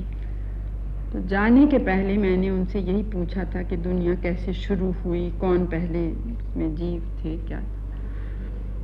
तो उसके जवाब में उन्होंने पहले मुझे को किताब लिखी जो पिता के पत्र पुत्री के नाम। जी। तो वो छपने के लिए नहीं लिखे गए थे। जी। और मैं तो बहुत दिलचस्पी से उनको पढ़ती थी और पढ़ के फिर उनसे और बातें पूछा करती थी। बाद में जब वो जेल में थे लंबे अरसे के लिए, तब उन्होंने सोचा कि और आगे इसको ले जाएं इतिहास में और ये दूसरे ख़त लिखे। वो ख़त मुझे एक एक करके नहीं मिले। जी। क्योंकि जब जेल में थे तो वो एक ही ख़त लिख सकते थे, हर दो शब्द। कई जेलों में थे, नैनी में थे और कभी देहरादून में थे, कभी कहीं और थे, तो इधर उधर भेजे जाते थे। जी। तो लेकिन ख़त एक ही लिखने की इजाज़त, महीने में 2 ख़त लिख सकते थे और एक ही जने को लिख सकते थे, एक ख़त। तो आम तौर से जो भी लोग जेल में होते थे तो वो एक ख़त सारे परिवार को, सारे ख़ानदान को लिखते थे और जाहिर है वो अपनी खबर देते थे उसमें, बाहर की और ख़ानदान की खबर चाहते थे, तो इसलिए ये ख़त आ नहीं सकते थे बाहर। जी। ये तो कभी कभी नाजायज़ तरीक़े से, जैसे कोई मुलाकात के लिए गया तब दे दिया, या हमने कोई सामान उनको भेजना हुआ उसमें छुपा के भेज दिए। कुछ वैसे आए और कुछ तो जब जेल से छूटे तब बहुत बड़े गट्टी में आए। अच्छा। तो आप जब नेहरू जी से मिलने जाती थी जेल में, मैंने उनके ख़तों में पढ़ा, वो लिखते थे कि 15 दिन में आप एक बार उनसे मिल पाती थी, और कभी कभी ऐसा होता था कि आपकी माँ दूसरी जेल में होती थी और माँ और बाप के बीच में मैसेंजर का काम आप करती थी, तो वो कुछ आपको याद है? हाँ, बहुत अच्छी तरह से याद है। तब इतनी छोटी तो नहीं थी मैं। जी। और ख़ाली उनके नहीं, क्योंकि उस वक्त तो हम लोग इतने ज़्यादा आज़ादी की लड़ाई में फंसे थे कि हम सभी को ख़ानदान मानते थे। आपने शुरू में कहा कि वो सब बच्चों से प्यार करते थे, मुझसे ज़्यादा, लेकिन मेरा ख्याल है कि वो सबको बराबर देखते थे कि मैं वहाँ थी, लेकिन उनको मुझे वो दूसरों से ज़्यादा अपना नहीं समझते थे, सभी बच्चों को अपना समझते थे। और इसी तरह से हम भी जो दूसरे लोग जेल में थे उनको भी समझते थे कि ये हमारे ख़ानदान के हैं।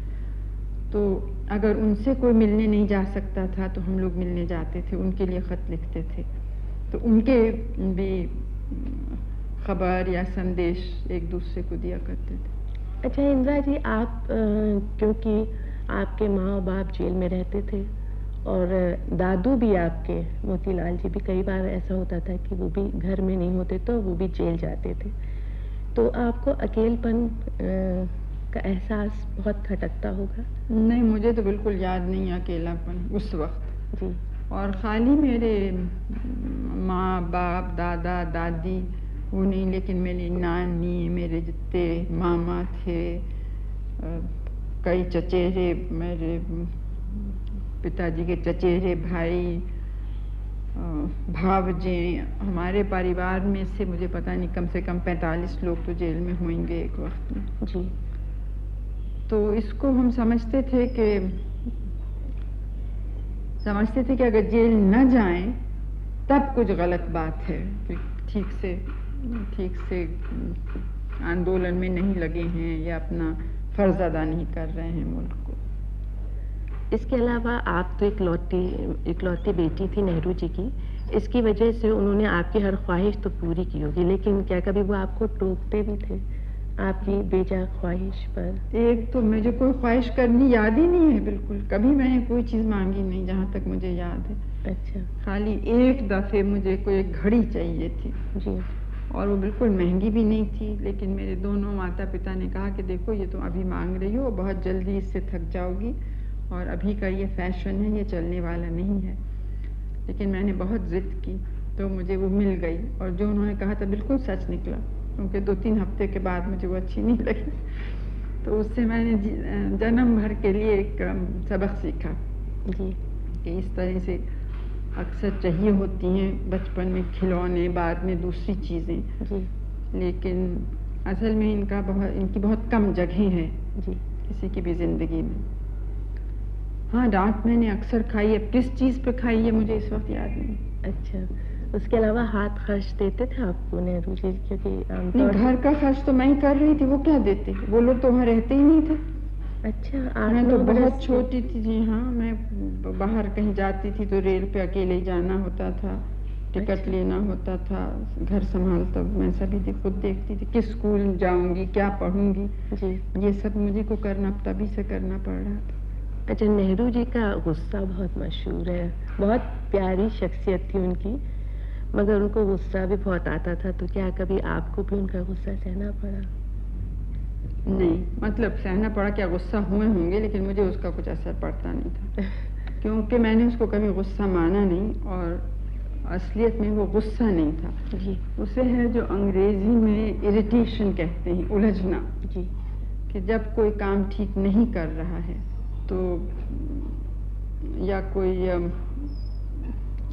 बेवकूफ़ी करे, इस चीज़ पे वो उलझते थे और वो उसी वक्त ख़त्म हो जाती थी चीज़, और उस आदमी से और जो भी था उससे फ़ौरन कभी कभी माफ़ी भी मांग लेते थे, प्यार भी कर लेते थे और एक तरीक़ा था उनका कि काम अच्छी तरह से हो। जी हाँ, और उसके अलावा मैं जब ऐसे उनको देखती थी तो मैं उनको हमेशा ठंडा कर देती थी। अच्छा, वो कैसे? प्यार करके? नहीं, मुझे पता नहीं, तो मौके पे था कि किस तरह से उस चीज़ को बदलें जिसमें उस पे से ध्यान हट जाए, दूसरा कुछ हो। अच्छा, बढ़े नहीं।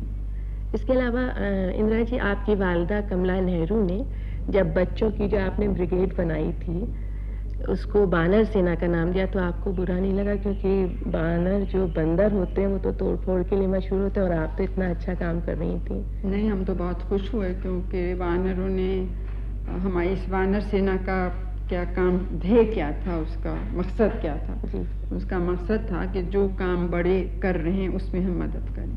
वो कैसे करती थी आप? अब वानर जो थे उन्होंने रामचंद्र जी की मदद की, तो हम उस तरह से देख रहे थे कि ये बहुत बड़े काम में, बहुत बड़ी लड़ाई में ये लोग लगे हैं, ये सब काम हम नहीं कर सकते, तो जो भी कर सकते हैं उतना हम करें। उन्होंने, बंदरों ने पत्थर उठाए और ऐसे दूसरे काम किए। हमारे काम थे उम्र पर था, जो कुछ तो बिल्कुल ही छोटे बच्चे थे जी, तो उनसे हम कभी कहीं खबर भेजनी हो तो वो काम करते थे। दूसरे दफ्तर का काम था, जो खत लिख सकते थे लड़के लड़कियां वो खत लिखते थे, या पोस्टर बनाना हो, ऐलान के लिए कुछ लिखना हो, अखबार के लिए कुछ लिखना हो। फिर जब जुलूस होते थे तो पानी पिलाना, खाना पिलाना, किसी को चोट लगी हो डॉक्टर ले जाना, बहुत से छोटे छोटे ऐसे काम हैं। दूसरे जो एक काफ़ी ज़रूरी काम था जी, वो ये था कि अक्सर पुलिस वाले वगैरह थाने पे गपशप करते थे जी, तो जो उस गली के लड़के वहाँ पे छोटे गली में खेलते थे ना धूल वूल में, जी हाँ। बहुत सी बातें उनको सुनने में मिलती थी, कौन गिरफ्तार होने वाला है, कहाँ पे तलाशी होगी, कहाँ पे क्या हुआ, तो वो सब खबरें हम ला के देते थे। अच्छा, जो हम बड़ों को दे सकते थे और हमें बहुत सी बातें पता चलती थी जी। और फिर झंडे सीना, खाना भी पकाना, जैसे बड़ा जुलूस या मीटिंग हो और वॉलंटियर्स को खिलाना, बहुत से ऐसे, ये सब काम तो मुझे याद भी नहीं आ रहे हैं और जुलूसों में शामिल भी होते थे। जी, तो आपकी इस बानर सेना के बारे में क्या अंग्रेजों को नहीं मालूम हुआ था?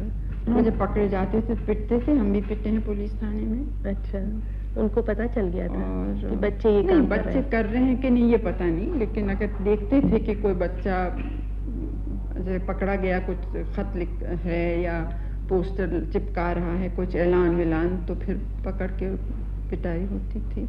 और डिस्कवरी ऑफ इंडिया में नेहरू जी ने लिखा है कि इस किताब को दोबारा मुताला करने का उनके पास वक्त ही नहीं था, तो उस काम को आपने पूरा किया।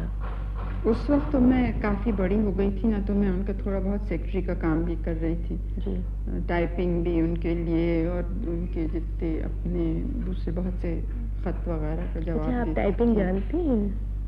अब इतनी अच्छी तो नहीं जानती हूँ, लेकिन उस वक्त काम चलाओ तो था ही। तो डिस्कवरी का कि प्रूफ के मैंने सब पढ़ाई की और ऐसे वक्त जब मैं सख्त बीमार थी, मुझे मम्प्स हुआ था और बुखार भी बहुत तेज और तमाम मुंह सूजा हुआ। अरे, लेकिन उनको मालूम नहीं था क्योंकि वो कलकत्ते में थे और मैं इलाहाबाद में, तो वहाँ से वो जल्दी क्यों नहीं आ रहे हैं, घड़ी घड़ी खबर भेज रहे थे। एक बात मैं आपसे और पूछना चाहूँगी कि स्कूल में आपको टीचर जितनी तालीम देते थे, उसके अलावा आप जानकारी हासिल करने की कोशिश करती थी? देखिए, मैं तो समझती हूँ कि जानकारी हर सेकंड लोग करते हैं, चाहे किसी से भी मिलें। जी, मैंने कभी भी किसी को छोटा या बड़ा नहीं माना। जी, मेरे पिताजी के किताब में और ख़तों में भी शायद आपने देखा होगा कि उन्होंने लिखा है कि पत्थर से भी हम सीखते हैं, पौधों से, हर चीज़ से कुछ न कुछ सीख सकते हैं। जी, तो हर वक्त अपनी आँख और कान खुले रखने चाहिए। और अभी भी जैसे मैं दौरे पे जाती हूँ तो दौरा तो राजनीतिक होता है जी, और लेकिन मैं खुली जीप में खड़ी होती हूँ, तो एक तरफ तो मैं लोगों को देखती हूँ, उनको नमस्कार करती हूँ और मेरी कोशिश होती है कि हर एक को देखूँ अलग अलग। जी, ये नहीं कि एक भीड़ है, लेकिन हर एक की आँख देखूँ, जी, क्योंकि उससे एक संबंध बनता है। लेकिन साथ ही साथ मुझे मालूम है कि वहाँ कौन चिड़ियाएँ हैं और जितना और भी सब हो रहा होता है वो भी सब, उसकी तस्वीर भी मेरे मन में आती है। आप शांति निकेतन जब गई तो वहाँ जाने से आपकी ज़िंदगी में कोई नया मोड़ आया? हाँ, क्योंकि उसके पहले कला और संगीत का तो थोड़ा बहुत, हमारे घर में तो बिल्कुल संगीत नहीं था जी, लेकिन शांति निकेतन जाने के पहले मैं पूना में स्कूल में थी और वहाँ जिनका स्कूल था वो विष्णु दिगंबर के शिष्य रह चुकी थी, तो खुद बहुत अच्छा गाती थी और उनको बहुत शौक था, तो उनके संग जितने अच्छे वहाँ पे होते थे गाने के सेशन या कॉन्सर्ट, उसमें जाया करती थी। लेकिन वो एक बाहरी चीज़ थी, रोज़मर्रा की चीज़ नहीं थी। शांति निकेतन में तो ज़्यादा संबंध इन सब चीज़ों से भी बना, रुचि भी बढ़ी और प्रकृति से भी ज़्यादा एक पास के। इलाहाबाद में तो हम हमेशा, आपने कहा अकेलेपन का, लेकिन अकेलेपन का तो मौका मिला ही नहीं। हमारे यहाँ हमेशा एक भीड़ रहती थी, किसानों की, बुद्धिजीवियों की, हिंदुस्तानियों की, अंग्रेज़ों की। आंदोलन चल रहा था तब भी हमारे यहाँ अंग्रेज़, फ्रांसीसी, अलग अलग देश के लोग, वैज्ञानिक और सब आते रहते थे। असल में अमूमन लोगों का ये ख्याल है कि आपकी शख्सियत में जो गहराई है वो क्योंकि बचपन में आपको काफ़ी अकेलपन या मुश्किलात का सामना करना पड़ा, उसकी वजह से ये गहराई पैदा हुई है, इसलिए मैंने कहा था। जो अकेलापन होता है ना, उससे लोगों से कुछ मतलब नहीं है जी। जो ताकत होती है अंदरूनी, वो अपने अंदर होती है जी। अब मैं भीड़ में रह के भी बिल्कुल अकेले हो सकती हूँ। अच्छा। और अकेले रह के भी मुझे अकेलापन, कोई ज़रूरी नहीं है कि अकेलापन लगे। जी। और बचपन की कुछ शरारतें आपको याद है? अब शरारती तो मैं बहुत थी। अच्छा। लेकिन अब किस उम्र में वो बंद हुआ ये मुझे पता नहीं। अब इस सब तो मुझे कुछ खास याद नहीं आ रहा है। बहुत बहुत छोटी थी जी। एकदम जब बोलना शुरू करते हैं उस वक्त कम 4 बरस की हूँ, तब मुझे याद है कि मेरी छोटी पुप्पी जो थी जी, तो उनके पास उनकी कोई क्रीम थी मुंह पर लगाने की। तो मेरा एक भालू बहुत प्यारा खिलौने का भालू था। तो एक दिन ये लोग सब बाहर गए थे, वो सारी क्रीम मैंने उसको कहा कि इसको और सुंदर बनाऊंगी, वो सारी क्रीम। और मुझे क्या मालूम, उन्होंने किसी ने उनको बहुत ही महंगी क्रीम, कोई नई चीज़ विलायत में निकली थी और वो विलायत से भेजी थी, और सारा मैंने अपने भालू पे लगाया। वो भालू तो बिल्कुल सत्यानाश हो गया क्योंकि उसके बाल चिपक गए और कभी धोने से भी ठीक नहीं हुआ। और उस पर भी मुझे बड़ी डांट पड़ी थी। अच्छा। उन्होंने डांटा, मतलब माँ बाप ने नहीं। और वहीं पे ये बात हुई डलहौजी में, हम लोग छुट्टियों पे गर्मियों में वहाँ गए हुए थे। और वहीं पे एक दिन मुझे कुछ करने को नहीं था, और पता नहीं लोग, अकेली तो मुझे उस इतनी छोटी उम्र में शायद नहीं छोड़ा होगा, लेकिन धोबी के कपड़े आए हुए थे। मैंने सोचा मैं इनको फिर से धोऊंगी, तो सब कपड़ों को लेके, और बड़ा सा टब था उसमें मैं भी, कपड़े और साबुन सब लेके सर्दी में बैठे थे। जब निकाला आके मुझे वहाँ से। उसके अलावा बचपन में आपको कौन से खेल अच्छे लगते थे? मुझे तो खेल मैंने बहुत कम वैसे खेले हैं जी। मुझे दौड़ने का शौक भी था, और मेरे पिताजी को भी बहुत ख्वाहिश थी कि मैं अच्छा दौड़ूं, तो इसलिए मुझे हमेशा दौड़ना होता था। और खाली एक तो तेजी पर ध्यान देना होता था, और किस तरह से, किस ढंग से है उस पर भी उनका उतना ही ध्यान जाता था। तैरने का भी मुझे बहुत शौक था क्योंकि हमारे घर में तालाब था, घर के अंदर। और घोड़े पे चढ़ती थी, पेड़ पे चढ़ने का मुझे बहुत शौक था। अच्छा, तो गिरी भी होंगी कभी? नहीं। हाँ, एक दफे गिरी और सिर टूटते टूटते भी बचा। अरे मगर बच गया। उसके अलावा ड्रामे आपने किए स्कूल में कभी? स्कूल में तो, हाँ स्कूल में तो बड़ी हुई तब किए, लेकिन मुझे शौक था ड्रामा करने का। तो मेरी जो छोटी फुफेरी बहनी थी जी, उन पर मैं ज़रा कुछ जुल्म ही करती होंगी, क्योंकि उनको ज़बरदस्ती पाठ सिखा के, कभी कभी तो मैं खुद ही लिखती थी जी, और कभी कभी कहीं ढूंढ के उनसे नाटक करवाती थी, और पड़ोसी के। हाँ, बहुत बरस हुए। एक दफ़े कश्मीरी समाज ने नाटक हरिश्चंद्र का किया था इलाहाबाद में, तो उसमें हम सब ने हिस्सा लिया था, मेरी छोटी पुप्पी ने भी। और उसके अलावा नाच गाने का? नाचना तो फिर बाद में मैंने शांति निकेतन में मैं सीख रही थी। अच्छा। गाने की आवाज़ तो मेरी कभी भी अच्छी नहीं रही है। ये मुझे इसकी बहुत, मुझे ये बहुत बुरा लगता है कि मैं अच्छा नहीं गा सकती। अरे इंदिरा जी, आप टैगोर से मिली और गांधी जी से मिली, इतनी बड़ी बड़ी शख्सियतों के बारे में आप कुछ बताएंगी? वैसे टैगोर को पहले से मैं नहीं जानती थी, वहाँ जाने के पहले। तो उनका थोड़ा रौब था। गांधी जी को तो हम समझते थे ये हमारे ही हैं, तो उनसे मजाक करते थे, वो भी मजाक करते थे। और एक तो मैं उनसे जब छोटी थी बहुत नाराज रहती थी। मैंने कहा था आपने मेरी नाक घसीट घसीट के लंबी की है। तो लेकिन टैगोर का कुछ रोक था जब मैं शुरू में गई जी। एक दफे उन्होंने कहा कि तो भाई ये लोग मुझसे मिलने आते हैं और तुम मिलने नहीं आती हो। मैंने कहा आप इतने काम में होंगे, मुझे श्रीमती इंदिरा गांधी का बचपन बहुत सी यादों से वाबस्ता है। इनके बचपन की कई झलकियां इनके वालिद पंडित जवाहरलाल नेहरू के उन खुतूत से मिलती हैं जो उन्होंने जेल खाने की सलाखों के पीछे रहकर लिखे थे। अभी हाल ही में हमारे लखनऊ केंद्र की कुमारी उमा चकबस्त ने श्रीमती इंदिरा गांधी से उनके बचपन की यादें रिकॉर्ड की। अब हम आपको वो यादें पेश करते हैं। आज की इस मुलाकात में इंदिरा जी, मैं आपसे हिंदुस्तान की वजीर आज़म की हैसियत से नहीं बल्कि अपने प्यारे चाचा नेहरू की बेटी की हैसियत से बातचीत करना चाहती हूँ।